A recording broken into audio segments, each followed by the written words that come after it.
This is The Focus Group with business insiders Tim Bennett and John Nash. I fought worse monsters than you for years in Hollywood. I know how to win the hard way. We're all business, except when we're not. Don't f with me, fellas! This ain't my first time at the rodeo.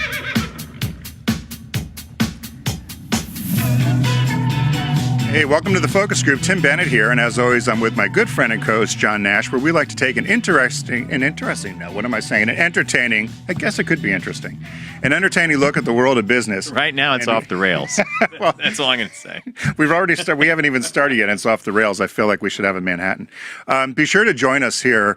We're going to say every Saturday still, but there's new shows that'll land every Saturday. The best way to find us is to go to focusgroupradio.com and click on the Listen Here icon. John says there's a landing page there. Yep.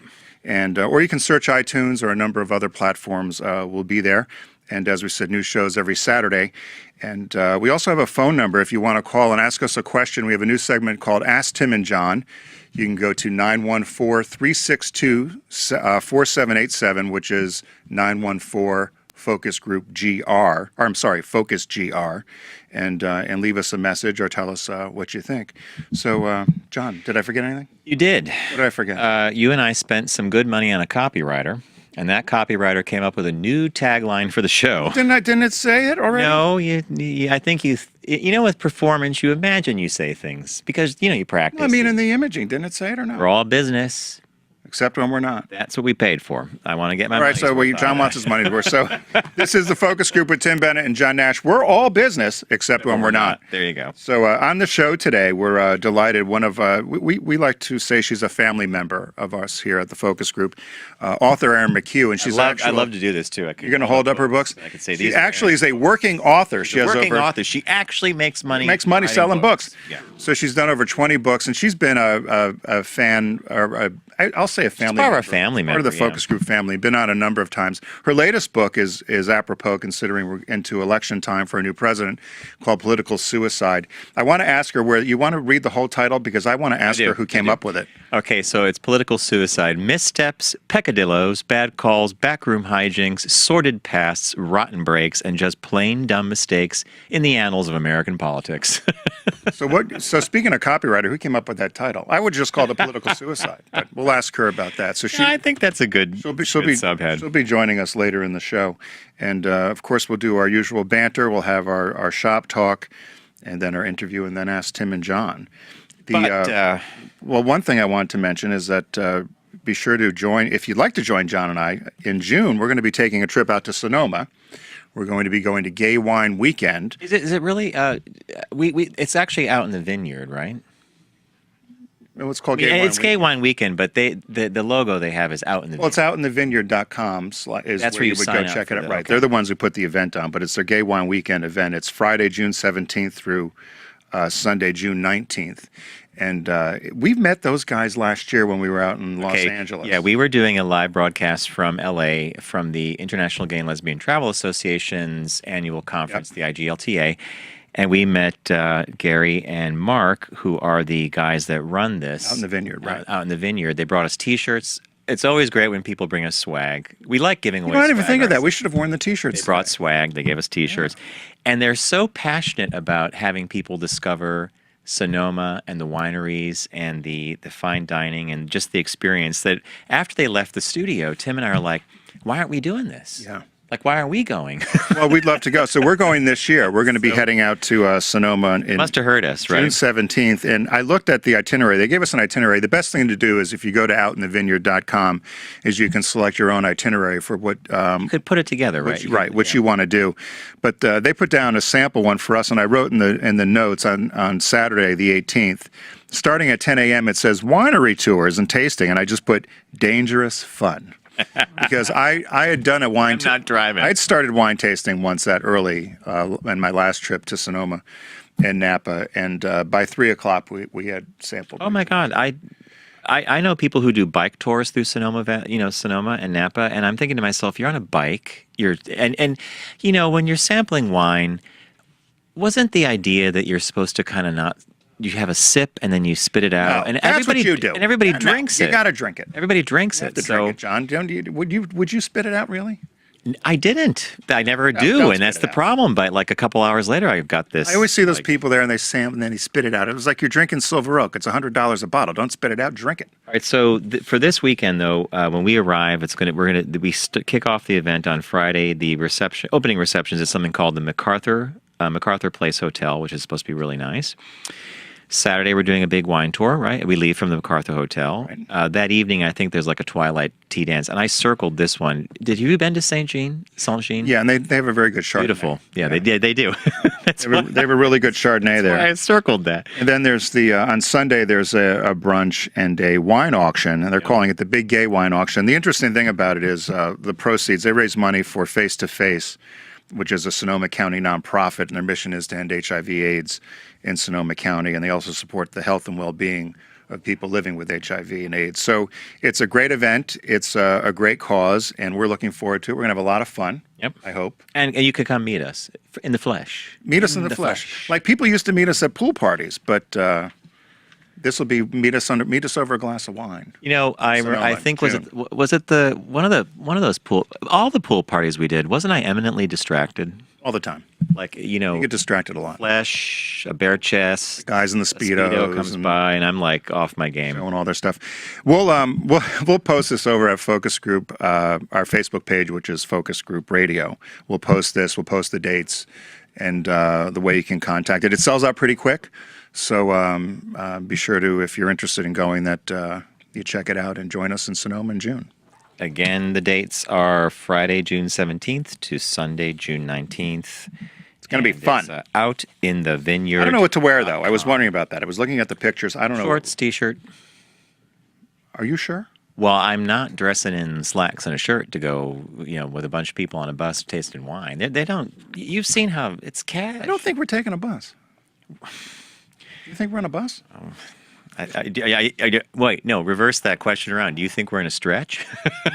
Do you think That's how I do it. A town car? That's okay. Going in a limo. But No, that's what you want. You want the limo. Dirty old bus. No. All right. Well, then that'll be fun. All right, Mr. Bennett. We read a great deal, you and I. I probably read too much of all the wrong things, or maybe the right things. What are you reading now? Is that what you're going to tell me? Well, I'm reading a lot of books on animation because of my schoolwork, Right. But that's really kind of fun and interesting. But what caught your eye this week from the news is what we're going to do now.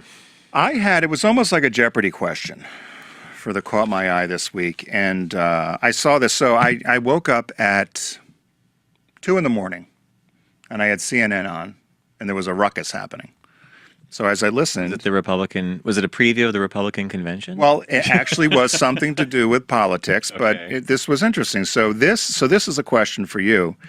And it is, so the question is, this is the only place under United States jurisdiction where the rule of the road is to drive on the left. The only... So, in the Is it United a States- territory of the U.S. or Well, something? I'm just... So it's like the U.S. Virgin Islands or something, right? You're a dickhead. Yeah, that's what it is. I didn't think you'd get this at all. Well, because the rest of the Virgin Islands are owned by Britain, I think, right? And they drive on... How did you get... You can't find Wisconsin on a map, and you know about driving on the left-hand side and Virgin Islands? Yes. It's a weird brain, but it does funny things, huh? And that's like off the... Way to shorten the show. Here I'm thinking we were going to go on and on and on. So now I have one more then. Well, that better be a long one, right? It's not a long one, but you'll go next. So you and I like the pumpkin spice craze we've talked about. It's a little early in the season. We're in May. We're Mother's Day weekend, right? Yeah, this is Mother's Day Day Mother's weekend. Day, Happy everybody. Mother's Day. This can't be So they're starting early with pumpkin spice, with releasing what's going to happen. 5 months early. Yeah, which I was shocked about, and that's why it caught my eye. So this says, brace yourself, pumpkin spice fanatics. Oh. They said that General Mills has decided that they're created a new flavor of Cheerios called Pumpkin Spice Cheerios to help goose the brand because it's not doing too well. So the limited edition flavor will come out in stores right around Labor Day. They're going to be doing a Cheerio pumpkin spice. I don't know. Cheerios. I love Cheerios. Apparently there's a problem with them. They said that they're not selling as well as they used to. I thought little kids ate them all the time. All packaged cereals are not selling that well. No. All packaged. Although I must say I will be very sad if Frosted Flakes goes away. That was a go-to. And Captain Crunch. Well, John, you can't eat that stuff anymore. No, but I remember the days when that was. Remember in college, you'd wake up after a bender or a dorm party, and it was like a bowl of Captain Crunch. You were off and ready to run. You know what they did in my college? I went to a little school in Ohio, Marietta, where they did the sugar puffs. Are those yellow things, the corn sugar? Kicks. Is that what they were called? And there was something else that was the... Well, there's Tricks or for... Anyway, they did these with vanilla ice cream. No, Tricks are for so you kids, went and you'd that's scoop out, you get the soft serve vanilla ice cream, and then you threw that into the Kicks, then? sugar pop cereal on it, and everybody ate that. Sugar Pops. That's you're talking about the yellow ones. Yeah, the yellow round things. orange was Kicks. There were sugar bears, which I didn't like. They got too mushy, but sugar See, pops. we were only allowed cereal like Captain Crunch with peanut butter balls. There was to cut your mouth to the roof of your mouth. Yeah, it was so Crunch sharp. berries. Yeah, but we were only allowed that like one Saturday a month or something. Then you were. What else did you bouncing eat? off.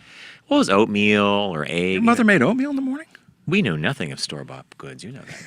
My family knew nothing of store-bought goods. Mother was constantly baking in the kitchen. The fact that there were Entenmann's boxes in the garbage didn't matter. She was constantly baking. I hope you get her a set of Pyrex for Christmas. You want me to get her like a marble rolling pin and a board one day when that one came down. All right. So what caught your eye? Two things. In the interest of preserving the planet, Apple has this massive recycling program. So you could bring an old Apple device, or you could bring any old electronic thing to one of their stores. But here's the thing that caught my eye. It says Apple's recycling program netted $40 million in gold alone last year. Where's the gold? It's in all the electronic parts. That's better than that Alaska bearing thing where they're scraping the bottom of the ocean. Just get some Apple computers. Well, wait. Right? In order to get that kind of gold, okay, so here, over the last year, Apple processed 90 million pounds of electronics that were unwanted or broken. It turns out that they were worth nearly their weight in gold. As stated in their environmental report, which they put out, most companies do this, about 2/3 of that 90 million pound scrap heap was composed of reusable materials. That's not bad. With steel, cobalt, aluminum, copper, and silver among them. 2,204 pounds of the spent or abandoned Macs and iDevices were gold, which is approximately 40 million worth of the stuff. So out of 90 million pounds, they got 2,200 pounds of gold. What was the title of that article? Apple's recycling program netted 40 million in gold last year. We're obviously reading very different stuff. Where was that? Gizmodo. Yeah, we're not. What do you get for recycling with Apple instead of selling your old, completely non-functional MacBook on Craigslist? Besides the satisfaction of reducing e-waste and a gift card, you'll also get these exclusive. Do you recycle your Apple products? If by recycling, I mean I pass them down the chain. Yeah, right, but you don't do that sort of thing. Rarely. I mean, when a device it gets to end of line, like we had just stuff that's just died, like an iPod, for instance, or an iPod would die or something like that. I tell you, I'm a little mad at Apple. No, was that your only? Did you have only one caught your eye? I too. You ruined my Virgin Islands one about driving. Oh, that's on the right, left-hand because side. everybody knows. Okay, yeah. Listen to me. Everybody knows that you. I don't think a lot of people know that. I thought, oh my God, I had a strike of brilliance that night at 2 a.m. My only other one, by the way, and you were gonna say you're mad. Well, let's hold on the mad at Apple thing for a second, because you're always upset with them for some reason. Well, when you mentioned the iPod, and so do your other caught your. Oh, you have the spin wheel one. Yeah. Oh, I missed the spin wheel one. All right, so the other one is a favorite children's book of mine is celebrating its 75th anniversary. Curious George? When he swallows the puzzle piece, that was one of my favorite books. Because remember the X-ray that showed the piece in the stomach? Love Curious George. Curious George is great. But this book, I wonder if you read this as a kid, called Make Way for Ducklings. It's famous. It takes place in the Boston Commons. It's about a family of ducklings that have to cross to the Charles River or something. Yeah, that was not something that would have been approved. Isn't that a little story? Kind of girly, isn't it? Girly story? No, it's a classic children's book. People of all ages love it. Apparently not in your family. That's kind of a French book, like, make room for ducklings. And we were doing like Bully the Bulldozer and that sort of thing. Make room for ducklings. me too. But I had time for Make Way for Ducklings. I didn't read it. We had to read it because my mother was a teacher. Well, here's what the deal was. So we raised animals. We had to read Make Way for Ducklings, and that's the cover. Remember that? Yeah. We had to read it. So they didn't get stuck in the sewer, right? No. They make it safe and sound. And so once we all read the book as kids, we went on a road trip to Boston. And my parents took us to the park, and we saw the pond and the swan boats, and that's where Make Way for Ducklings takes place. Another piece of the puzzle. And then that book was followed by another classic children's book called The Little Red Lighthouse and the Great Gray Bridge, which is about... I have no idea. I am The little gray lighthouse. The Little Red Lighthouse and the Great Gray Bridge. Was I raised by wolves and some? You probably watched, what's his name, the one with the sweater, Mr. Rogers. No. We weren't allowed to watch. I was a Captain Kangaroo guy. Mr. Green Jeans. We liked Captain. Yeah, Captain Kangaroo was my guy too. Circus tents out of Kleenex boxes. Then Pee Wee Herman. Oh, and Pee Wee. But what was the Little Gray Lighthouse? Little Red Lighthouse and the Great Gray Bridge is a story about the building of the George Washington Bridge. And at the base of the bridge on the Manhattan side, there's something called the Penny Light. It's a famous Little Red Lighthouse that was built by kids collecting pennies. Okay, so here's what's going to happen. And so after that book, we got to go on the Circle Line and we got to see the Little Red Lighthouse. So we usually used to do a summer reading list. So I think what we're going to do now is I want you to bring the kids' titles in so that parents can have them for their kids as to what they should do. Because I didn't even ever hear that book. We didn't have that sort of book either. You were a much more intellectual kid, I think. I'm trying. Everybody in the audience. I'm trying to grasp how the Little Red Lighthouse and the Great Gray Bridge, those books, and Make Way for Ducklings, which these are like award-winning children's books. Minimal text, lots of pictures. I'm wondering why that escaped your radar somehow. I mean, did you read the Hardy Boys? Yeah, but Make Room for Ducklings is kind of like a little. It's for like 7 and 8. Book. There now it comes out. No, I didn't want to say it, but I think it's a little bit dandy. It's like a dandy. This goes back to when you were assigned to my biology. I swear to God, I was. Hey, listen. Well, you saved our asses, but no, but I can't imagine me. I think I don't want to say it this way because people get upset, but it sounds like a girl's book. Make Way for Ducklings. I'm not going to get upset. I'm just going to cry a tear for the lack of cultural knowledge. But I want you to come with a list of children's titles next time. Because I think it would be a good thing to do. Okay, so you had to have read The Little Engine That Could. Yeah. That's about a train. It's a boy's book. It's a train book. Curious George. Boy's book. James and the Giant Peach. Love James and the Giant Peach. Hardy Boys. Frank, I had a crush. Who's had the darker hair, Frank or Joe? Probably Frank. I thought they were both blondes. No, one was blonde, one is dark-haired. And I didn't like the blonde one. I liked the dark-haired one. I like the blonde. Do you remember the name of their boat? No. The Sleuth. Do you remember the name of their overweight best friend? I have no idea. Jet. You know what? This is where This is why when you do that movie game on the old show, it went. If I told you that I also read most of Nancy Drew because I had sisters, and she had better mysteries than the Hardy Boys. I'm just saying, Nancy Drew had better mysteries than the Hardy Boys. You know what we're going to do? We're going to have your mother on the show again. I don't know about that. She'll tell you stories about me doing crazy crap. Yeah, I'm going to talk about that. So, in honor of Mother's Day weekend. So today, well, that was good, John. But I'd like you to come with a list of children's books. Yeah. Okay. So May 7th is a day. It's Mother's Day weekend, as we said. It's I pulled this because it reminds me of your partner, Bob. Do you know what today is? It's related to Bob's work. Related to his work. So it's either the invention of. Was it National Napkin Day? Or? National Package Design Day. Okay. Celebrated on May 7th. And the way this was written, I tried. It just was written like some very flowery prose here, and I just laughed about it. It said, "We're living in the golden age of package design. Packaging is now more than a means to protect a product or display name. It's the physical representation of a brand to the consumer," and it goes on and on about how most people don't think about packaging, but it really starts as a sketch. Mm-hmm. Oh, think of Apple. Ends up at the. Yeah. By the way, why are you so mad at Apple? I'm mad at Apple because my computer, something happened with the software I had. Yeah, I remember. So I took it to the store, whatever, and then years ago, you had given me my very first iPod. Yes. You loaded it with music. And since I've had 3 or 4 different Apple computers, and the music on iTunes used to transfer. Mm-hmm. Plug in the iPod and it would move. Well, it doesn't anymore. And so the guy at the store warned me when I went to get the new computer last month. He said, "Don't plug it in. You're going to lose all your music, other than what was on there on your really on your system." Yeah. And so I've been petrified. So I've got now 2 different iPods And I'm afraid to update them with new music I purchased or that I've downloaded because they said that as soon as I plug it in, it's going to wipe out the old stuff and just load the new. Oh my God. Racket. No, I feel like I'm on Little House on the Prairie, and Nellie Olson's got a problem, and Laura Ingalls doesn't understand because she has no technology. I mean, are you serious? Are you really like? All right. Well, listen. I will give one you. Of these geniuses told you this. Yeah, he had a nose ring. Well, okay. He was dirty fingernails. That's the one thing I didn't like about the Apple Store. Who wants to go to the Apple Store with a kid with dirty fingernails? He really was a little. Certainly pig. not you. And you bought hook, line, and sinker. Well, he said to me, I said, listen, when you reload all this software, I said, I have an iPod that has all my music on it, and I want to update it and add my new music. He said, don't plug it in. You're going to lose everything. He said, it's going to revert. It's going to just give you the music that you've purchased. That's on iTunes. It won't take your music from the iPod. Is that true or not?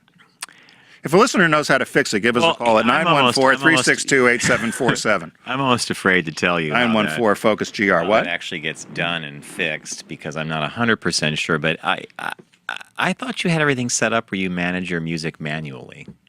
There's a little checkbox. No, I do. But he told me that it will not transfer now under this El Capitan or whatever the heck it is I have.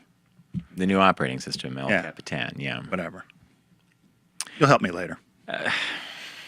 Yeah. Yeah? Well, okay.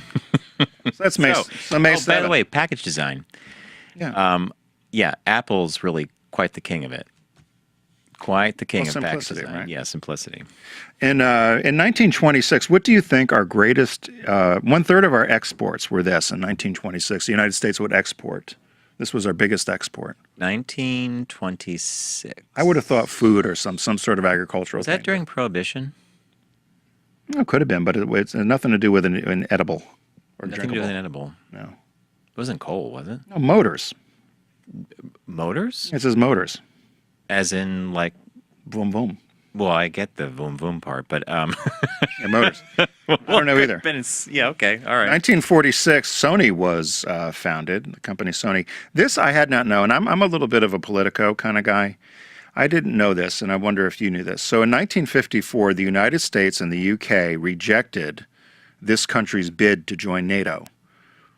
So this country wanted to join NATO, and the UK... The UK rejected their bid. The UK and the United States had veto power and said no. Was it either Poland or... No, bigger. And I would have thought... Russia? Russia, or Soviet Union at the time. Did they ask for They asked to join, and the United States and the United Kingdom said no. And if you think about it, particularly what's going on now in the world, how different would the world be if they were involved? Russia was part of NATO right now? Yeah. Wow.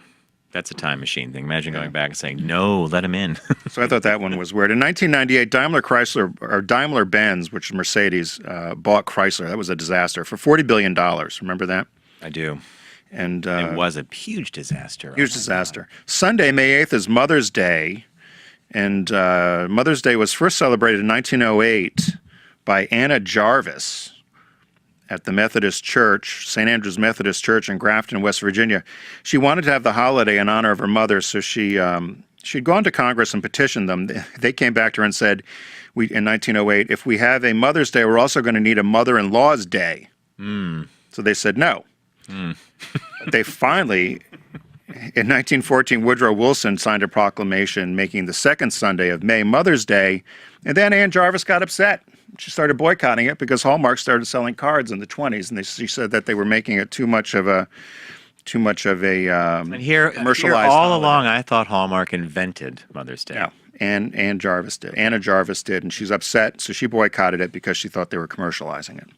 So that was too bad. New Coke was released on this date in 1985. New Coke was. Remember May New 7th. Coke? It was the 99th anniversary of Coca-Cola. It was a stupid idea. How does that happen?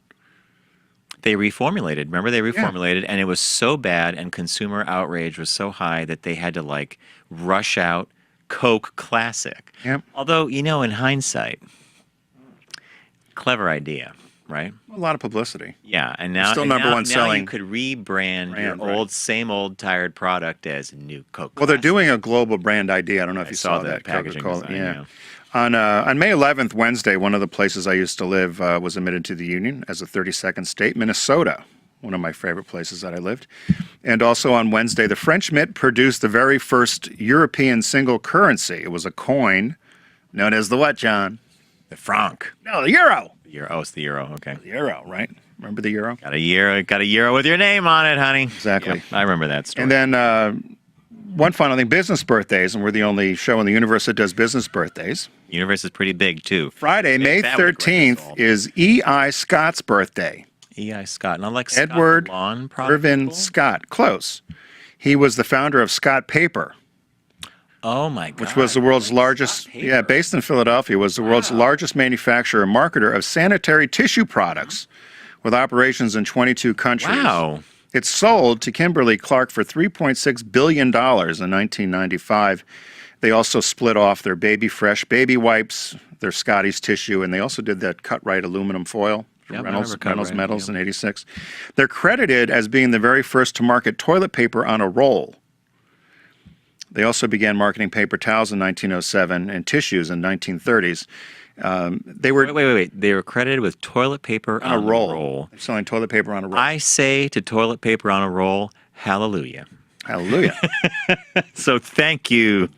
So they said that they were Scott Paper was very successful, largely due to their advertising, which stressed the safety and the quality of their paper tissue, and they were calling it success-based advertising. So it was evidence-based advertising: better paper, better value, proof with reason, and then a command. So use, buy, trust. They were the first supposedly to do that in I feel like I'm in school. a formalized way. Buy, trust. Right. And they said toilet paper up until then was considered an unmentionable product, and you would never talk about It's it. a sanitary. Yeah, it's one of those bathrooms. They've been producing toilet tissue since 1890. Do you know what color is not made? Yes, brown.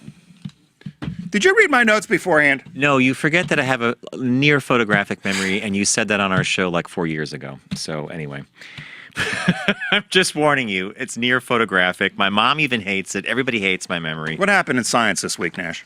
Science Week, week of May 7th. One of your favorite measurement systems in the world. The Dewey Decimal was System? developed by none other than one of your favorite countries.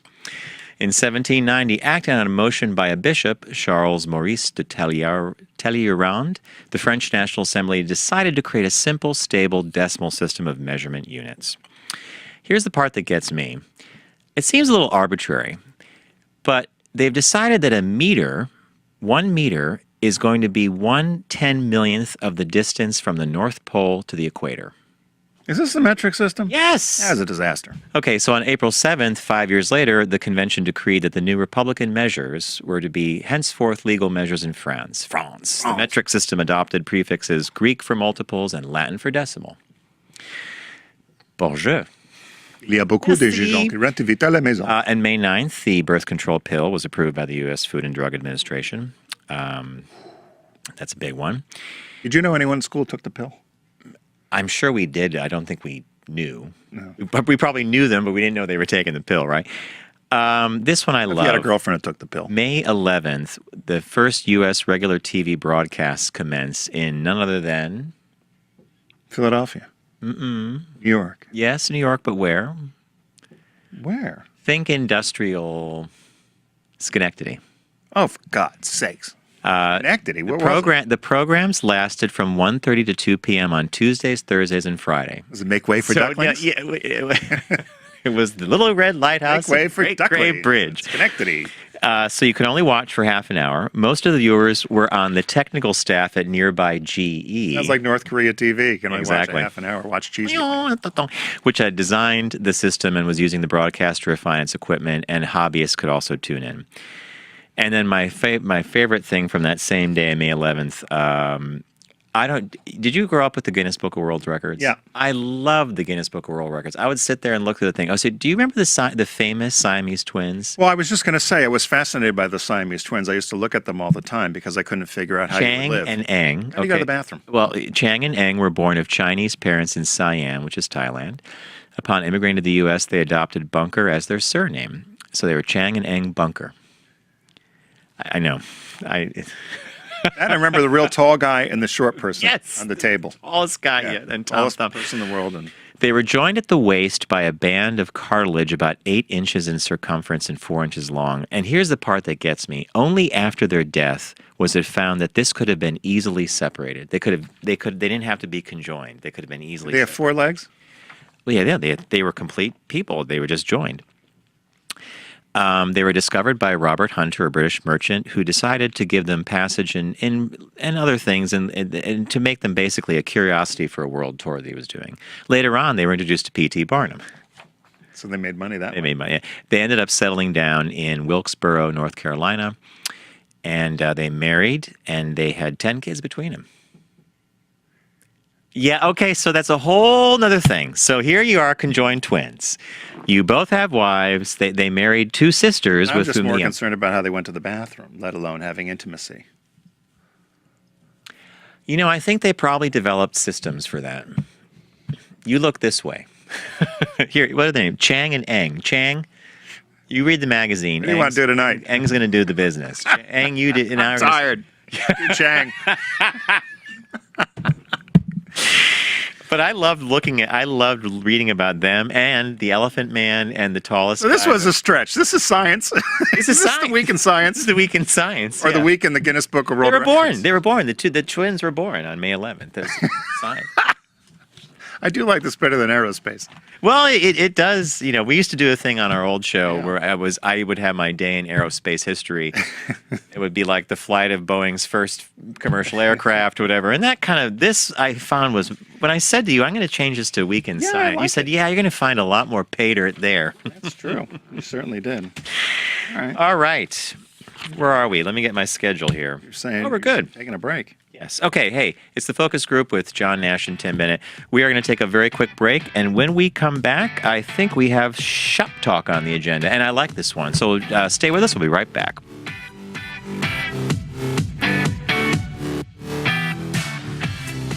The Focus Group is brought to you by the newly redesigned Volkswagen Passat. It's time to give your family a serious upgrade. Visit VW.com to learn more.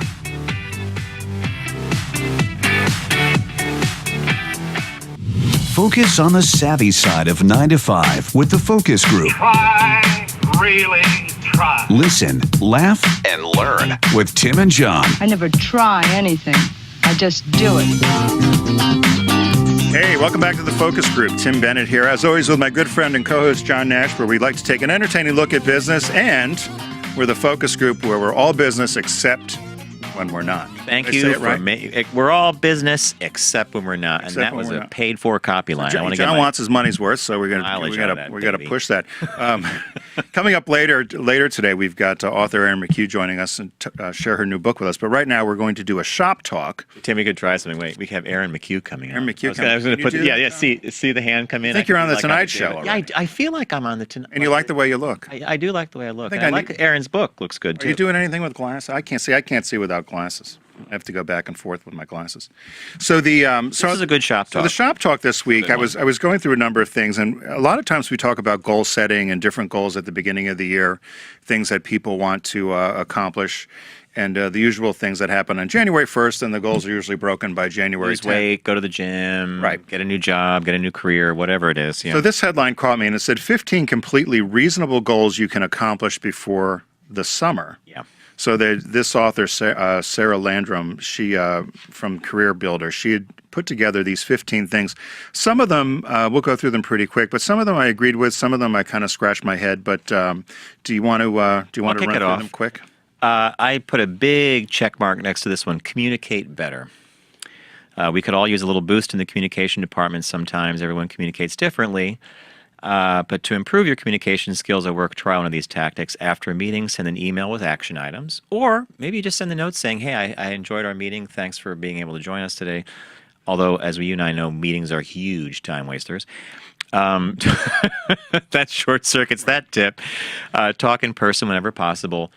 I practically could have highlighted that one. It almost is strange that we have to actually reinforce this today. But I was going to say, I thought this was an odd one to put down as a goal to accomplish. Look at how everything's done. Tap, tap, click, click, yeah. click, factory. We're all sitting. So I thought talking to whenever possible is great. So that the last one that she talks about is have a plan for conflict resolution. I don't like the way that makes me feel. You know, I think that's very difficult if you're in a company that's personality driven. Yeah, so I wasn't sure about that. Well, and relationships too, personal relationships, I guess. I thought 1 and 2 were related. So number 2 was respond in a more timely manner. I agree with you. So in other words, a lot of us will open up an email and you'll read it and then you'll say, I'll answer it later. Yeah. We had a good friend at Volkswagen that immediately, as soon as he got the email, he answered it, which was great. But then he answered and he was done. And I remember you tried to do that yourself. There was more than one paragraph to the email. Yeah. You only got the answer to the first question. And I had a woman that worked for me at Subaru, which used to, I would go nuts because she was so unlike me in this regard. Every Monday morning, the first thing she did is she went to her inbox and she deleted everything. I loved her. And she started the week. You're talking about Holly, aren't you? Yeah, Holly. And she started the week, and I'm like, what do you do? And she said, if it's that important, they'll get in touch with me again. And I'm like, oh my God, Holly, what are you going to lose? She's like, apparently lost nothing. Nothing. Right? So that one was about responding more in a timely manner. Was number 3. This one, this was a hard one for me. Think about thought leadership. When you just read that, before you read what she talked about, what did you think of that? Well, it's the only one that I put a side note in. When we were trying to decide whether we were bringing the focus group back or not, is I was out to dinner with some friends that have known me. We got on the topic of politics, and I was giving my opinion of what was happening on both sides, the Democrats and the Republicans. And Nancy said to me, she said, how come you haven't done a blog to get your opinion out? And she said, you should do a blog and just...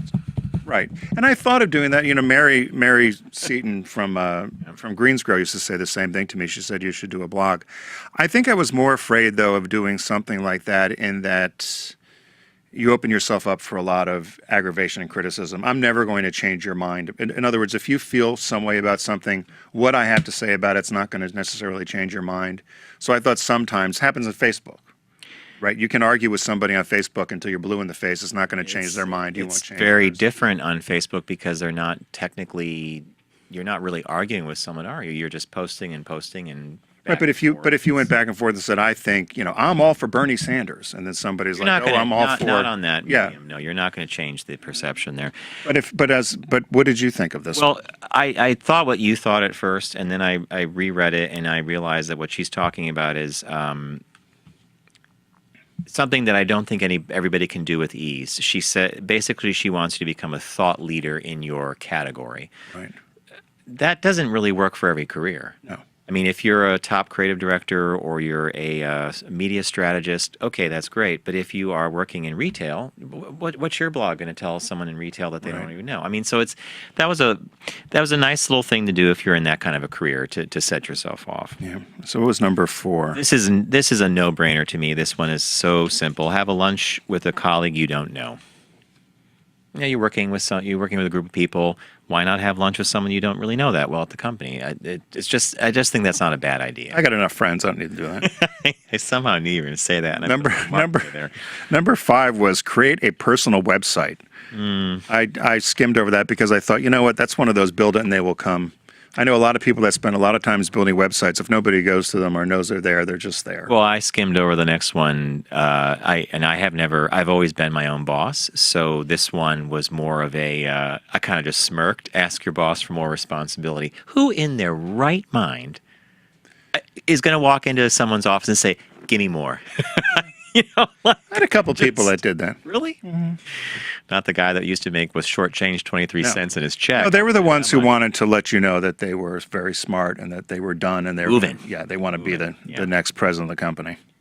So I'd always give them some bullshit assignment. Big yes on the next one, by the way. Which is the next one? Get more sleep. This, I cannot. You're good with that, not me. You get 7 or 8 hours. Really try to do it because you're just a better person and you're a better worker and you're just more productive. It's just better. Number 8 makes sense for me, I thought, because it's more of a weight issue, but it was skip the cocktails. And they did it here on the concept of, they said a glass of wine is fun now and then, but they were concerned about people that might be drinking and driving, which I thought was a disconnect. I thought it was more of just keeping yourself clear and your head clear, and you don't need to. That's, your takeaway was exactly. By the way, Tim and I read these separately and come up with our own interpretations, and that's funny because I thought to myself, this is not what I thought. Yeah, that didn't make sense. That drunk driving's on the rise. That's Okay, one of my nothing to do with it. favorites on the list is this next one. Well, yeah. Organize your desk. You know me. I am not a clutter freak. I am purge, purge, purge. If I buy 2 shirts, 3 have to leave the apartment. If I buy a pencil, 2 have to go. You can't. Less is more. So to me, I could actually live in a hotel room because that you come into clean surfaces. You just set your laptop up, open it up, put your book over there, you're done. So clean your desk. And I think it cleans your thoughts too. Number 10. So clearly you don't agree with me. No, I agree with you, but it's you New Yorkers have to because you're in tight spaces. I live in Philly, I got more room for clutter. So that's what happens. I think if you live in a smaller I would like space, to recommend to you the show Hoarders Buried Alive. No, I'm not watching Hoarders because I'm not that way. I'm not saving old cat cans. It's not Grey Gardens down where I live. But okay, so I had that on the TV the other day, and I was Grey Gardens. No, which is, by the way, a must-see movie. Grey Gardens. It's fantastic. So the original documentary, Mizell documentary, the Grey Gardens, which I introduced Tim to, and you were glued to that TV set. Yeah, hour and a half is the documentary. So I'm doing something in the kitchen, and I hear the Hoarders is on, and I hear the woman who is hired as the psychiatrist to come in and help the hoarder, and the camera must be on. She's on a garbage pile that goes up to a ceiling, and you hear her say through a mask, she goes, I have to be let out of the residence now before I vomit.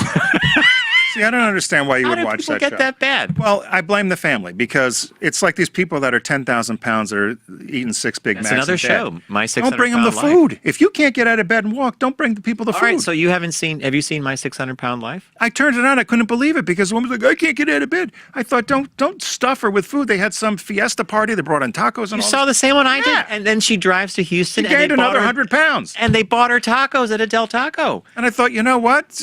I felt bad for the car. I felt really bad. I looked at it and I thought, Did you this watch is a that car? problem. Are cars rated to carry that? Or is a tire like they showed the camera crew's following her? She's driving down the highway. You got to move somebody like that in a piano case. That was in the Guinness Book of World Records. Was it? The biggest guy in the world was buried in a piano case. No, you got to get a piano mover to take some of these people around. All right, we got off track. Number 10, become a mentor. You don't want a mentee. No mentee, mentor. I'm a mentor. That goes with being friendly, being friends. Okay, you got enough 11, of them, right? You got enough of them. I don't need to mentor. Become a public speaker. I think we're doing a good job with that right now. Although, are you a Toastmaster? No, but I have a good friend that is, and she's great at it. Is there a skill with Toastmasters? Oh, yeah. You have to get the room going. And it would be another good sponsor for us to do, and you and I Toastmasters? go to, and then you and I can go to a party, and we can go to one of the dinners and get up, and they just give you a topic last minute, and you got to get pontificate about it. This is the great thing about the focus group. This is all business. Well, it'd be good for you, John, because you like to talk. You're like my father. I met your dad, and your dad and I talked the horns off a goat. Yeah. Number 12 was reconnect with a former colleague. I think that's a good one. You know why that's a really great one, especially if you're at different companies or in your different jobs. It's just fun to get caught up, and it's like time to go by. It's number 13. Okay. Another one for you. Keep your clothes looking neat and clean. This, I do admit I have a problem with, and I'll tell you why. So it's called Clean Up Your Files. And basically, she talks about how since everything we do, we download it, we get articles, we get files, they just sit on your hard drive. Well, guess what? Storage is cheap, right? You could buy a little box this big that holds like movie, everything. So cleaning your files up, it ends up being an enormous task. You were complaining about that the other day with our Dropbox. Our Dropbox is a mess. It's not our fault, really. Number 14, I had you in the side note love here. This one, so too. it was learn a new skill, and I know you've been doing animation, but it said learn a new skill so you can add it to your resume or whatever, or if it's something you wanted to learn. I don't know what new skill I want to learn. I still want to learn to play the piano. I don't know if that's a skill. That I would call an impossibility. I do want to encourage you to try. But why is that an impossibility? Because of your age. The kids start this thing with the practice and, well. But you being a Disney animator is you're not too old for that, Grandpa? It's timeless and ageless. It's a career that is ageless. They judge you on your work, not on your age. Number 15. I had a story about this for you. But if you want the piano, okay. You just said I was too old. Well, you're not going to learn it. Come on. It's like Bob bought a piano. He bought an electric piano and a book one day, and I come home and he has it all set up. And I'm like, what are you doing? Because I'm learning piano. I'm like, you are not learning piano. And you're learning to make a little dog walk across the... I'm succeeding. I'm doing dog walk now. Yeah, quadruped they call it. Okay. What's the last The one? last one was join a team, and the team they're referring to is a sporting team. So I thought you'd get a kick out of this. Like a volleyball team, dodgeball. You row. You used to be on a rowing team. When my legs were good. When you're like, well, that's a hard sport, and it beats you up. I was invited to join a pro cycling club here in New York. Are you going? I can. And I've told you to do it before. How come? Time commitment. Time commitment. Oh, it's many hours a week. I thought it was just you meet at a certain time, you go for a ride. No, it's they compete. Oh, and okay. so it was. I think that'd be good for you, though. I think you should compete. You know what? If I had not decided last year to pursue the 18-month coursework in animation, I might have considered this, but I think I'm having more fun with that. And I love my cycling, and I think that would change cycling for me a little bit, the competing thing. Yeah, well, it definitely would. So Definitely would. So that was Shop Talk. We hope you got something out of it. What you learned is that Tim wants to learn piano. If you can distill it down to the very smallest... I want to learn piano, and I'm old. That's what I learned. And nature likes threes. Was there a third thing you learned? Clean. Got to clean my files. I'm a hoarder. Clean. Okay, there. Now I feel better. See, 2 doesn't work. 3 feels better. All right. Hey, it's the Focus Group with myself, John Nash, and Tim Bennett. We are going to come back after a quick break, and when we return, we are going to be welcoming one of our favorite people, author Erin McHugh, who has now published a new book called Political Suicide. We'll do the subtitle when she's back on with us on camera. So stay with us. We'll be right back.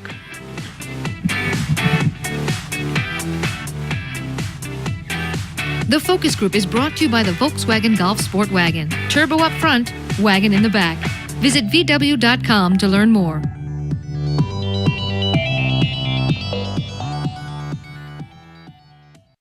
You're listening to The Focus Group I said to my girlfriend just the other day, monsters are interesting, I said. with Tim Bennett and John Nash. And I'll bet you meet a lot of interesting people, too. Hey, welcome back to the Focus Group. Just in time for the political season, I'm Tim Bennett here with my good friend and co-host John Nash, where we're a business show where we talk. We're all business except when we're not. John wants me to get that in, make sure we paid for that. We paid for Paid it. for that line. And we have joining us a good friend of ours here at the Focus Group, Erin McHugh, who's actually a working author, and she's got her latest book out just in time for the political season, which is. A working author. She's a working author. Political Suicide, Missteps, Peccadilloes, Bad Calls, Backroom Hijinx, Sordid Pasts, Rotten Breaks, and Just Plain Dumb Mistakes in the Annals of American Politics. Who came up with the title? You forget that I, too, was an advertising chick. So I was a copywriter. Who else? Before we get into your book, you were That's listening. what makes you a writer. You were You listening. write the title, you write the subtitle, then you write the book. You were listening to the show earlier, and you sat down and said to John, you knew about the duckling thing? Or Yes. Fake Man for Ducklings. Yeah, So she knew all about it? Knew all about the. So I'm the only one who. But she Right, also. but I did point out that I'm a girl. But to make you feel better, yeah, she said, "But I'm a girl," and I'm like, "Okay." So Erin, tell us a little bit about your book and how it came about. And Well, we knew you've got to start a book longer away than a lot of people think. So a couple of years ago, I started to think, here comes 2016. Who knew what was going to happen? Who even would have a clue? And I thought what we're going to need is a book that is a little bit of a respite from whatever's going on. And it really crosses the aisles. I'll tell you, it's Democrats, it's Republicans, who know that, but they're all crazy. Same as it ever was a little bit. And so I wanted to have a book that people could pick up who were interested in history, but maybe wanted to get away a little bit from what was happening, in the main arena. But of course, at that point in 2014, we could not even have begun to have foreseen what's going on. so this was dumb luck, a little This bit. was dumb luck a little bit. Wow. Or smart luck, maybe. Smart. Well, it's funny because when you said, "Oh, you're going to love it," and I do, and its stories are great. And what I like about your writing, it's John calls them digestible books because you can pick it up and open Other to than one. you did just Do you think You pick 'em up. Do you think this is New York to L.A.?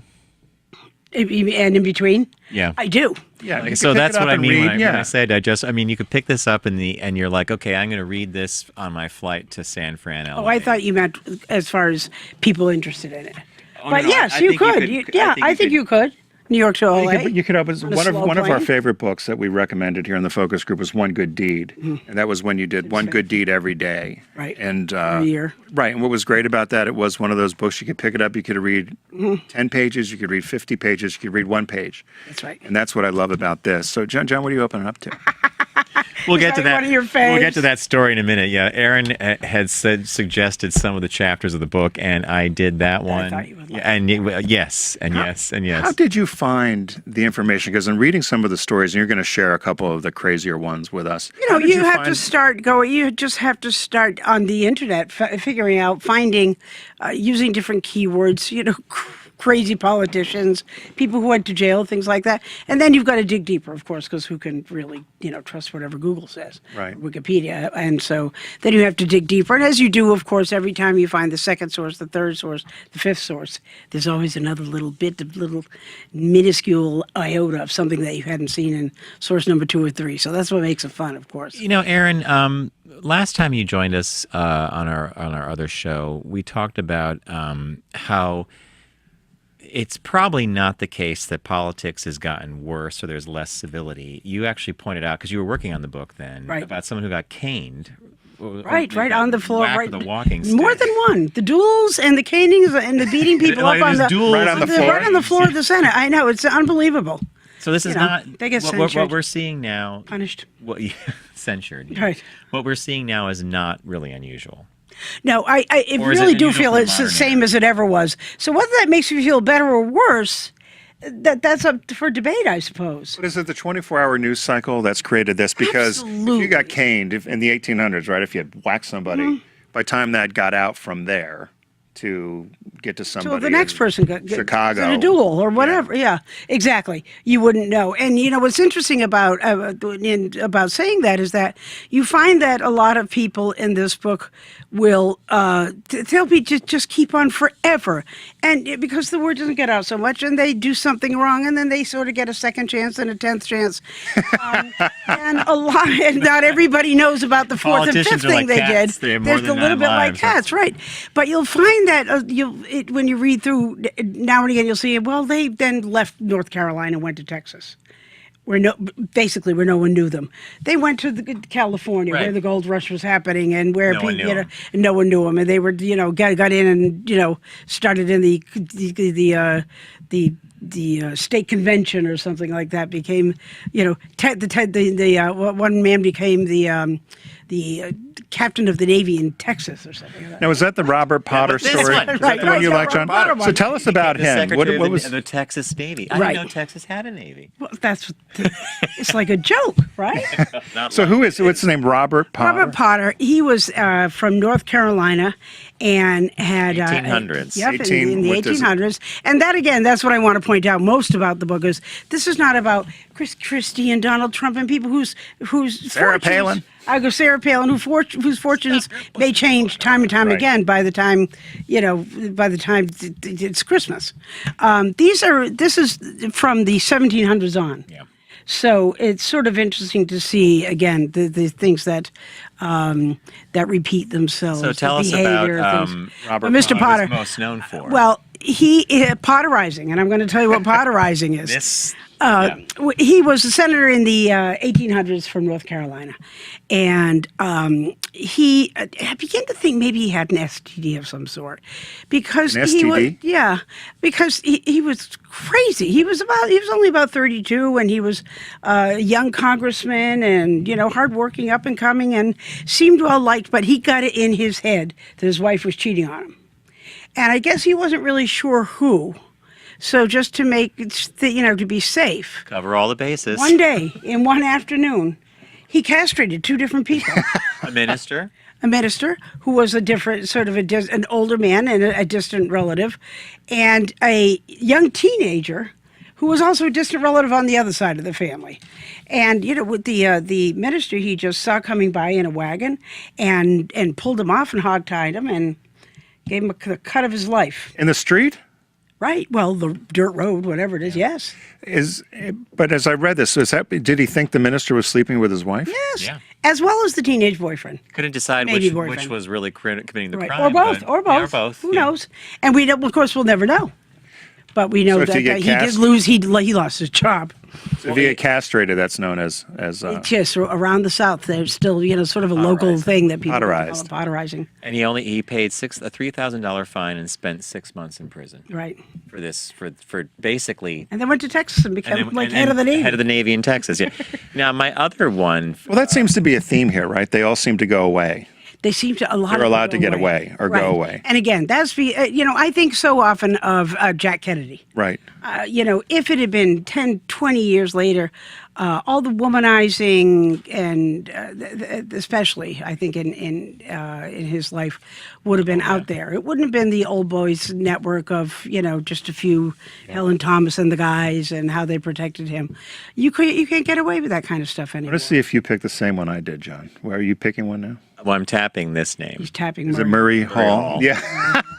Tell us about Murray Hall. Murray Hall. I was, by the way, the way you wrote this, we're talking to author Erin McHugh, and her book is Political Suicide. Missteps, Peccadilloes, Bad Calls, Backroom Hijinx, Sordid Pasts, Rotten Breaks, and just plain dumb mistakes in the Annals of American Politics.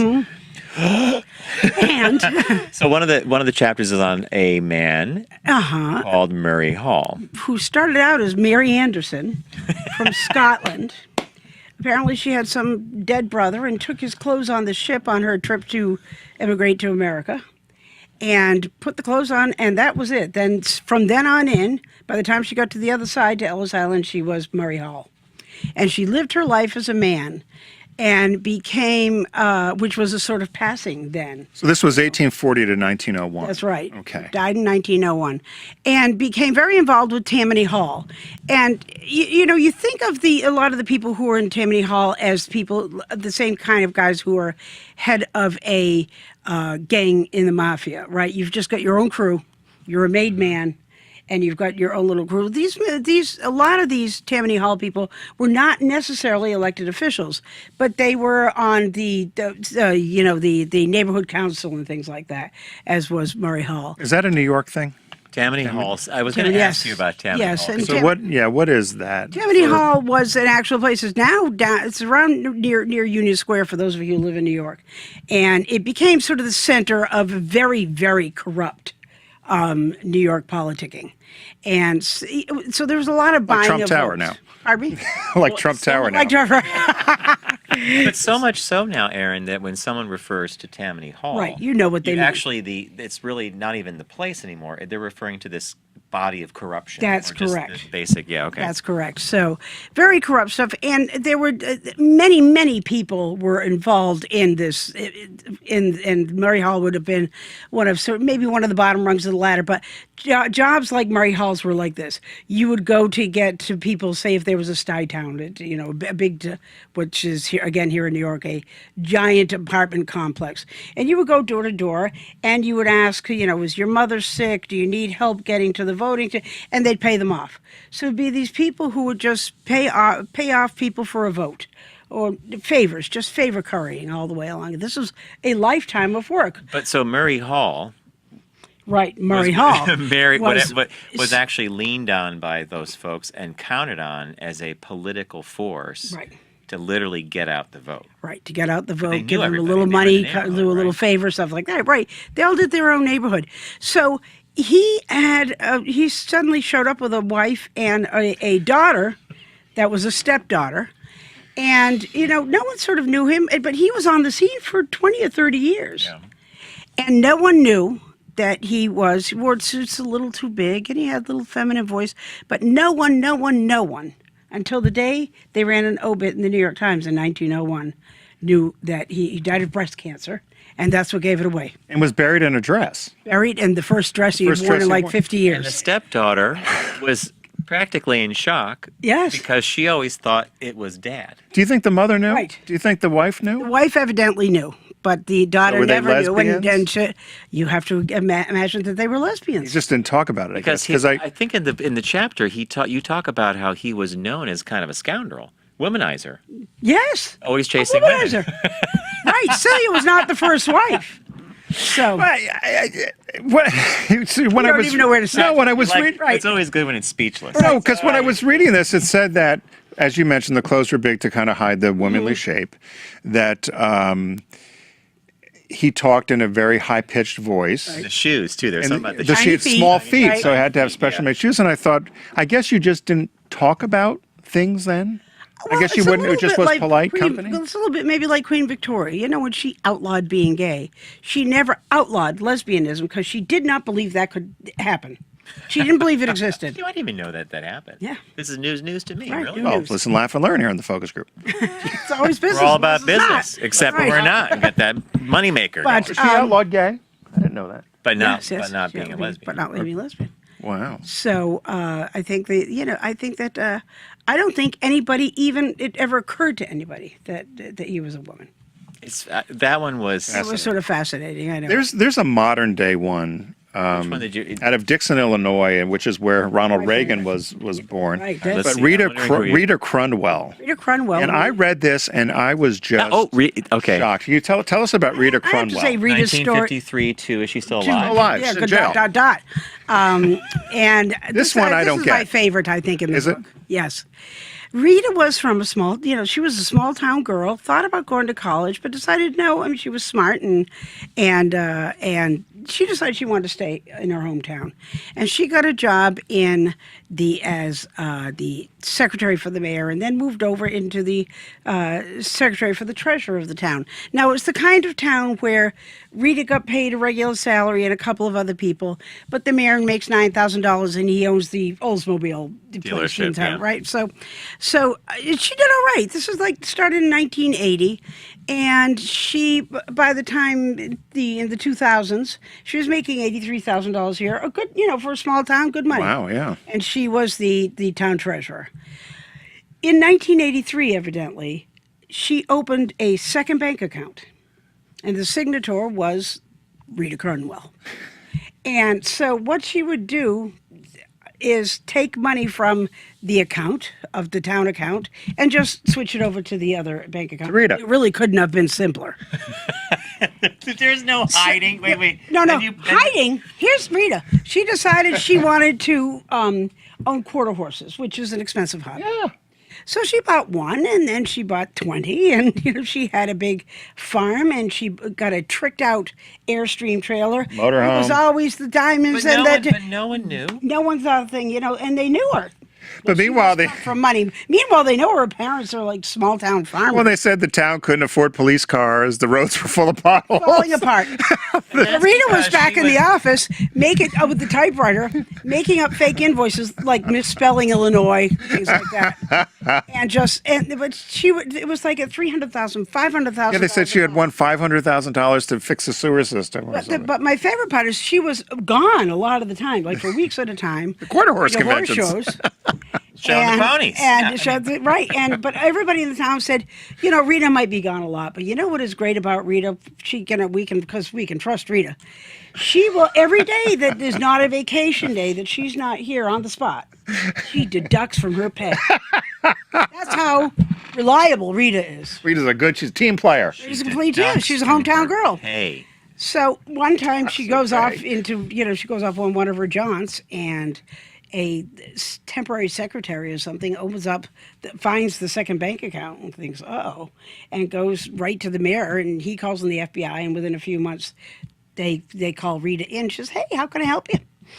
And they tell her, and she, admits everything, helps them get it all together, just goes along with the whole thing, and she is now in jail until 2030. And how much she took? They had I thought never- it was kind of a slightly different ending. I thought Oh, she no. was So somehow she helping have a- They had never opened said- the book. Not one person had opened the book in 30 years. Not one. So the auditor should have been in trouble. But she stole $53 million. Over the course. $53 million over that time. And so now she's in jail for what, 20 years? 2030. Not bad. Really? I mean, she had fun. Well, the townsfolk were people say, she has, Hey, she's got 3 squares a day now. right? And But I mean, she had one hell of a time. I'm She's not like sure- I'm Madoff, not right? Sure how She's the like- hierarchy. You're like Madoff. You had a great time. except she had more friends than Madoff. All the people in town she has suffered the shame and humiliation of this. What kind of We don't horses think did she she should go to collect? jail. Quarter horses. So I wonder. I mean, I wonder it's- if those metaphors translate into prison. I wonder if she's a show. Well, those pony. metaphors all got Is sold. she a I'll show tell you that. pony, or is she a dray? Is she a workhorse? I think she's someone's bitch.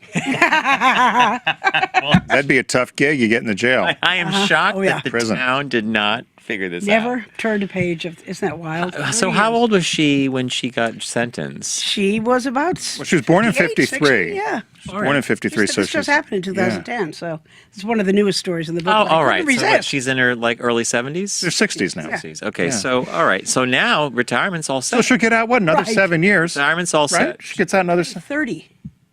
2030. Yeah, 15 years. she's going to be. She'll die in prison. You think? She'll live a Yes, while. unless she's. Well, you never know. Maybe the food's so Jean good. she's Harris gonna- looked pretty good when she got out. Yeah. They have good medical, Leona Helmsley, did she make it out? Leona. And I'm sure she's not in Harris? like a Yes, but she's dead hardcore. now. She's probably in like white collar kind of prison.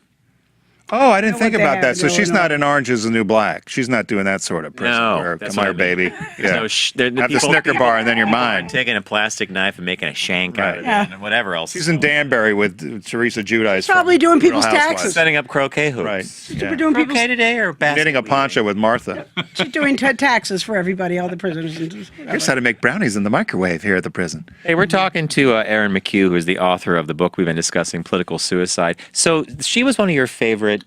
I just couldn't believe she got away with it, and everybody was so trustful. I just love the way, by the way, when I started reading the book, because you had sent me an early draft of the PDF, I just liked the way you broke it into death. It's almost like death and taxes. Taxes. Like Yeah, taxes and then there's embezzling. money and finance, there's slavery, bigotry and racism, conspiracy, bribery, no guts. It's basically like a laundry list of the stuff. It seemed more fun to do it that way than chronologically. And the way you write, it's very conversational, just like you are when you join us here, it's which we love. extremely- it's and fun. Before we run out of time, I wanted to say, so this is new out now, so you can get this where all good books are sold. You have another one coming out, like my teacher always said. Is this out yet? Correct. Yes, it's also just out. Both are just about a couple of weeks. So this is about wisdom of things. Where tell us about what. Well, like it's my a little teacher bit of always said. any of you remember the like my mother always said, and then we had like my father always said. Now it's like my teacher always said. Here's So- what I love about Erin's books. No, but here's what. Said this before. One Good Deed was one of our favorite Yep. books. 365 good deeds you did in a year. But I always say you could open this book up to anything and find something. Do you So do? I read- got? Can I say something before you said that? Did you do this on purpose that you could? Because these are great gifts, right? So, like my mother always said, you give it Mother's Day. Like my father always said, you can give it Father's Day. You can give this at the end of the year to your teacher. Yeah, what a month, May, June. This is Right. it's a That's perfect true service too. to put an apple on top. So what? I'm sorry, John. What did you pull I up? just randomly, I thought I bet I could open any page and find something that I'm going to laugh at and agree with. Practice doesn't make perfect. Perfect practice makes perfect. That sounds perfect for you. And it's from Coach Tim. It is for me, huh? Here's one I thought was even better for you. I was only in kindergarten. And my teacher was already saying, "Your mouth is like diarrhea, just runs." I can't believe a teacher would say that to a kindergartner. Nowadays, I'm not sure they do. I like the kid who said to the teacher, "Hey, Mr. T, you got a black eye?" And the teacher says, "Yeah." He said, "Where'd you get that?" He said, "Never mind." He said, "No, really, where'd you get that?" He said, "You want one too?" Or don't ask again. So that's another one of these. So like my teacher always said, This is a fun one. and I liked like my Don't mother look at always me said. in that tone of voice. Oh, so we've all heard Don't that. look at me in that tone of Yeah. voice. And do you have another? So you got these out. Do you have anything else you're working on now? I have just we just finished a book called Second Chances, and it is We were talking about this. Yeah, we talked about it a little bit before. It is stories from people, large and small, about having a second chance in life to go back and have a do-over. You know, See, either that's okay. either have a do-over or be able to make the best of a bad situation. I had a wonderful, wonderful story from somebody I know and work with, and I'm also a bookseller. And I had no idea this had happened to her. She had lost her house in a fire. And she had to go live with her husband had to go live with his mother for a while. She and her kids went to live with a friend in her son's bedroom so they didn't have to go to a shelter. And then she said, then I realized that no one in my family died. And then I realized the next day the sun came up, and the day after that the sun came up, and the next day the sun came up again. And I realized it was all going to be all right. I thought, wow. So that's not a do-over, though. But you make the best of a bad situation. So you have a second So that's chance how to you're get together. Okay. Mhm. I gave you one that I don't know if I want to Loved. tell. Hell. Well, I didn't know if I wanted to because I know Well, I know some. hold you to it. Well, I know some of them. You gotta hold I don't you know. to it. Wait, Well, I know the with the people. glass. I don't know if I want to tell it. Well, only because I haven't. Anyway, so there was a lot of us had gone to weddings, or at least me. This is a good story. Had gone to weddings in our 20s and maybe didn't send a gift like you should have. I did that. And I still to this day have guilt about it because one of the people keeps in regular contact with me, and I always have. I get tense and think, oh my God, do they think I didn't give them a wedding gift 25 years ago? So I said when you told me about the book, I said, here's what my second chance is going to be. I'm going to give she and her husband a gift certificate to a great restaurant around their anniversary time with a card. But I'm still trying to figure out if I should acknowledge I didn't give you a gift, so here's your They'll gift. wonder why, wouldn't they? If they gave you more than $10. You know, at this point in time, Yeah. I think if you said, hey, you know, you've been a great friend, and I always. But I feel like it's a 12-step program. No. I think you could. I think she'd laugh and smile and be like, "Oh, you know what? Tim didn't send me a gift." And they might have been He had carrying that all he had these the years. prime rib. You know, and you know where I got my dad and mom when they got married, my dad had an uncle that did not give a gift. It was for more of anger. There was more of a family argument, and I remember being there 30 years later when the uncle gave a gift to my mom and dad, which I thought was a little odd, but I guess for him it was. I don't think so. I have cathartic or a story too about somebody saying, you know, they had not written a Oh, this you told us this. a condolence note to somebody who had lost a good sibling. friend, Yeah, and years went by, and they mentioned it to another friend, and that friend said, mutual friend said, "It's never too late." Which is, you know, and it's never too late. Really, is just so true about everything. And so, you know, they wrote the note, and things were, you know, the friendship improved immediately. I never know what to do in those situations. I'm not good in those situations. Well, no one's good in those Well, we're situations. writing It's a like condolence people who note. say, Yeah, like people say I don't do hospitals. We Who learned, wants to go? Yeah, no. We learned that a neighbor's son had sadly passed away from a drug overdose, and this is at our house upstate. And they're great people, and no one wants to lose a son or a daughter, especially to something like that. And I wrote 3 sentences, and if I'm not lying if I told you it took an hour to figure out sure. what those 3 sentences were. Yeah, of course. And then I read it, and then I put. Their mailbox is right next to ours, but I mailed it anyway because that's what you do. I think that's the appropriate thing. Right. It doesn't. The truth is, it didn't matter what you said, and you knew that even as you were doing it.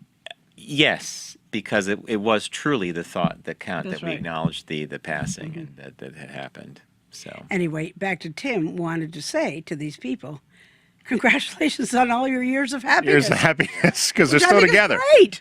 and it was So- good prime rib. It was good prime rib. prime rib. And I do remember the one reason why this sticks out. There's a couple of them, but the reason they're stuck out was we had a really good time at the wedding. It was up in Connecticut on the ocean, and we Rare all to have a really fun wedding, right? we drank way too much, and we were on the microphone. I mean, I still to this day still Susie was with me, my friend Susie and Jay, and I thought, my God, if they watched that now, we were probably such fools. We're so You know, glad you they grab didn't the microphone. videotape You things almost then. wish that we had the camera phones back then. I mean, there were so few ways to document this. Yeah. Right. Back in the horse and carriage days. All right, so we have been talking to none other than our very, very good friend here on the focus group, Erin McHugh. Her new book's out. It's called Political Suicide. Also, another book, which is a surprise for us, which we love, is Like My Teacher Always Said, which complements Like My Father Always Said, Like My Mother Always Said. That's right. We should do like Tim and John always said. Both pages in full color. Right. Why not? Big hit in North Korea. 2 pages are being passed Tim and John around. looking at cigarettes. Tim and John looking at the Navy. Tim and John looking at the Next. glorious leader. Next. All right, so Erin, thank you. Thank you so much, guys. John Nash with Tim Bennett. We are going to take a very quick break, and when we return, we're going to do a little bit of Ask Tim and John, and then we're going to wrap up the show, so stay with us.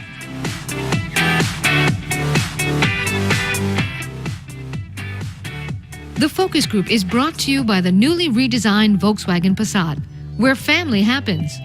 Visit VW.com to learn more.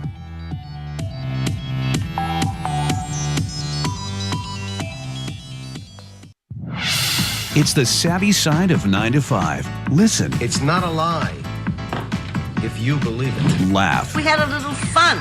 because it's a very long day, you know. and learn. Negotiation. This is what you do in business. This is The Focus Group with Tim Bennett All right, let's go already. and John Nash. Pucker up, Buttercup. With a focus on career, the consumer culture, and marketing from an LGBT point of view. We're all business, except when we're not. You paid for that line, you're going to say it. Hey, welcome back to The Focus Group. Tim Bennett here, as always, with my good friend and co-host, John Nash. You've joined The Focus Group, and be sure to follow along with us at focusgroupradio.com. You can listen to the show there at any time. New shows launch every Saturday. We want to keep you on schedule, John. So we have a new segment that our listeners have provided to us called Ask Tim and John. So without further, it's if you give us a call at 914-362-8747, which is 914-FOCUS-GR. You can leave a message there. Let us know your name, and if we use your question on air, we'll get you a pair of our famous Focus Group Radio socks. Yeah, you could ask a comment, or you could say, "Hey, Tim and John, I love you. We don't want to hear you hate us." Well, you might get some of that, but you got it. But we need the questions, right? So the segment works. This was from the listeners. We have fun music imaging that goes with it, and it always makes me feel like Gene Rayburn, Hollywood Squares. It's time for Charles Ask Nelson Tim Riley and is up on the John. third And floor. Call Yeah. 914-FOCUS-GR and ask Tim and John anything you want. If your question gets We might need to selected change and that. used on air, you'll be sporting a pair of the famous Focus Group socks. Always that's what I make it a wanna- little we fun. gotta figure Tim out and if John will we're have okay no with it. We idea haven't what let 'em know. question will be thrown at them. So be nice. Again, that number is 914-FOCUS-GR. 914-362-8747. And that's the voice of the Focus Group, Drew Birdsey. So our producer will check the Checks the messages, and we're not going to be able to see this. Give until me we're here. questions for John, and then John questions for me. So again, we'd like you to call and participate, since it was the idea of the listener. So did somebody submit a question? Yes, and it's a simple one, very simple one. Because it's reductive, you're going to have to think of this. Maybe not too much. Worst business moment of your career. Worst business moment. Yeah, since I didn't ask the question, but the shading way, I suppose, would be if someone said to me, "What's your worst?"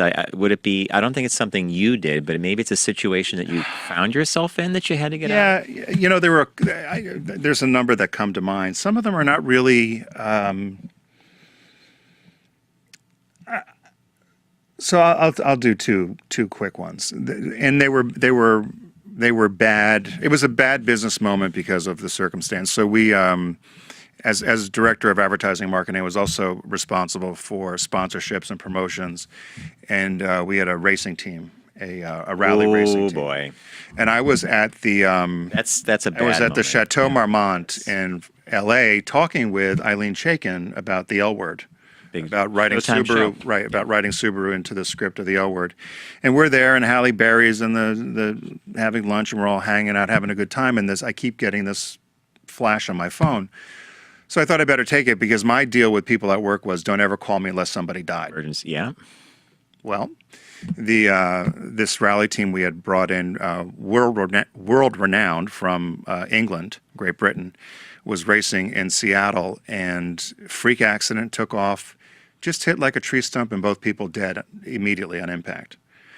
And the key there is rally racing. It relies on navigator driver, Right. and the driver the driver is listening to what the navigator's saying. Yep. They make all changes in course. this correction. car had not gone a quarter of a mile. It just hit us. And just freak accident. The car didn't even look like it was in an accident, but the way they hit snapped their necks, and they were both dead on the scene. And I had a couple of, I don't say young kids, but they were in their early 20s, first jobs out of college, and they called me and said, "We don't know what to do. We've got to get these bodies back to England." And so talk about slapping in the face. So it was a really rough day, because I ended up leaving there, spending a lot of time. I did call, and my boss told me, the president of the company, "Don't ever call me unless somebody died." So I call him at his house. Talking about, yeah. I called him at his house, and he said, "Do whatever you can. Make sure British Airways can get the bodies to England, and whatever it costs, we'll do it." And da-da-da-da-da. It was a freaky thing, because you don't think of it. The very next week, we had something in the Gorge Games. and somebody died in a mountain biking accident, and then someone died again in another event, all within like 2 weeks. You guys were sponsoring everybody. Yeah, and we were sponsoring all these events, and then finally it was just like, man, this is the creepiest thing. And I just remember it being a very odd time for me, and I remember you calling, and I'm like, you're not going to believe what happened, and I was shocked. So that would be for me one of the worst. Hard to navigate that days. one. Yeah. For me personally, of something that happened, I would say I was set up, and I said I would never do this again in corporate America. I was set up by my my boss, I'll call him, to go into a meeting and fight for a particular thing, and I got your back. And we all know about the "I got your back" guy. So I went in there until they don't have your back. I went in there in front of the people from, at the time, General Motors and the Japanese company, and I brought up this issue that was pretty sensitive, and I laid out all the terms, and then I'm looking at him and his boss and the president of the Company of the Americans, and they all didn't say a thing, and I got chewed out like you can't believe from the Japanese management, deservedly so, but I was told, go in there, you bring it up, and we'll back you up. And I still remember driving home, and my boss calls me, he goes, attaboy, attaboy. And I said, what do you mean, attaboy? He said, you really took that tongue lashing. And I said to him, I will never, ever do that again. You set me up. They're going to think that I did this. Yeah. And it was just really, I lost all kinds of faith in them, and I really liked those guys. And I thought, you know what, I just shrugged. I didn't mean to shrug because. No, but it's the way people behave, right? Yeah. So so that was my two things, probably long. The one I have for you is there a day in your life that would make a good movie plot? Is there a particular day, 24 hours in a day, events that have happened that you think would make like a John Hughes movie? Gosh, what's hard about that question? You actually have to review. You know what I mean? You have to go back. And when we think about a John Hughes movie, you're thinking of like 16 Candles. Yeah. There's a point, like you're going to the prom, you're going. Fast Times at Ridgemont High or Clueless. Like I'm thinking of some of my favorite. I don't actually know. I have to give that a lot of thought. Because it has to have drama, it has to have all these. Right. It has to have an arc, and it has to have a crazy beginning and a funny ending, and something good has to happen in between, right?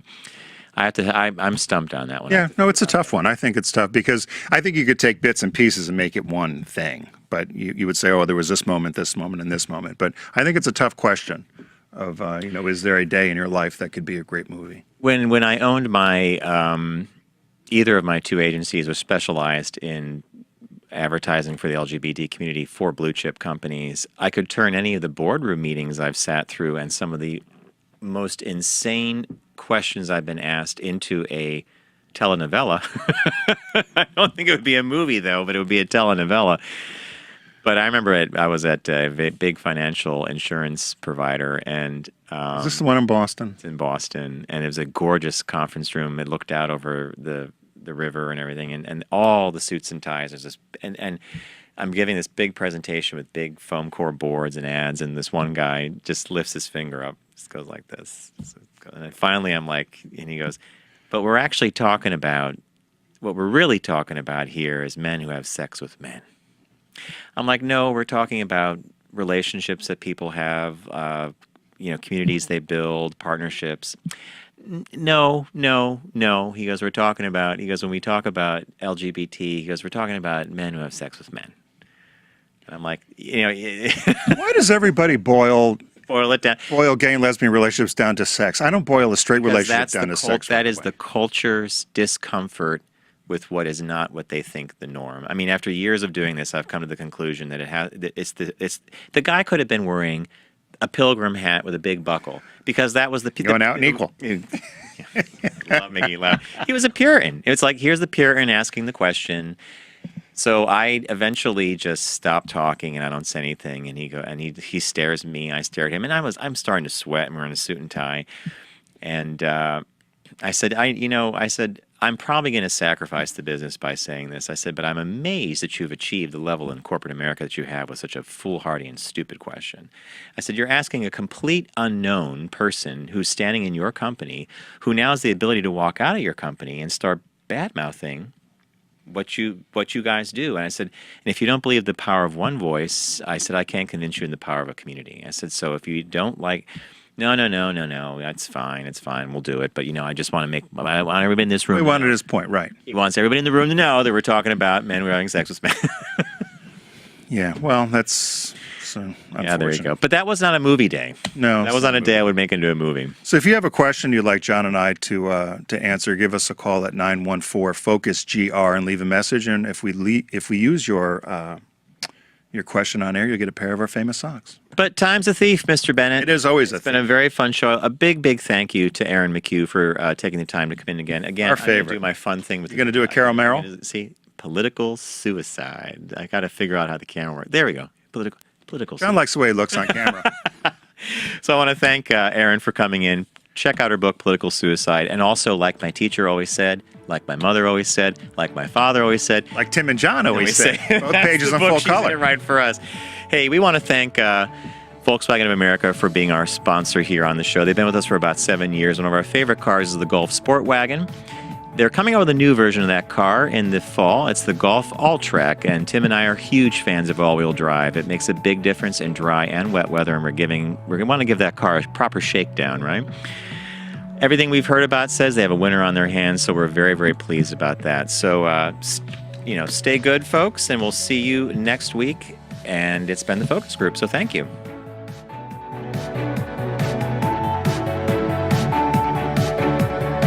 The Focus Group, an entertaining look at the outside of business. For your convenience, listen anytime, anywhere, anyway, anyhow, and on anything. Got it? Head over to focusgroupradio.com and pick your poison. We're all business, except when we're not.